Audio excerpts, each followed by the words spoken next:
ગાયથી ખેતી, બરાબર, ગાયનું ગોબર હોય, ગાયનું ગૌમૂત્ર હોય, બરાબર, તો એનામાંથી ખાતરો બને છે, એનામાંથી દવા બનાવવાની છે. ખેતર હોય તો એના સેટા પાળે અલગ અલગ વૃક્ષો રાખવાના છે. તો આપણે ખેતરે કોઈ પણ સિઝનમાં જઈએ તો આપણી થેલીમાં કંઈકનું કંઈક તો આપણા બાળકો માટે કંઈક તો વાડીએથી આવે, અને કંઈક આવશે એટલે આપણું બાળક હશે વાડીએ આવવા માટે પ્રેરાશે, બરાબર.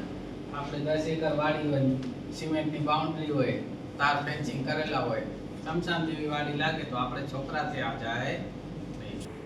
તો આપણે જમીન સુધારવી પડે પ્રાકૃતિક ખેતી કરવા માટે, કારણ કે આપણે જે કેમિકલી ખેતી કરી હોય એના કારણે આપણી જમીનો ઘણી બધી ખરાબ થઈ ગઈ.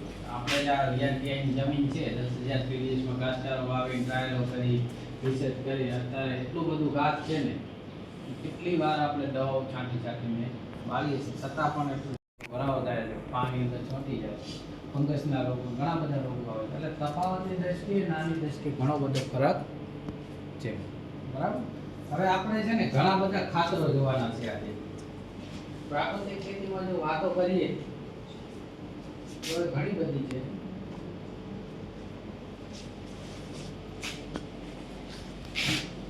પરંતુ જો વાતોથી આપણે કંઈ થવાનું કરતા પહેલા આપણે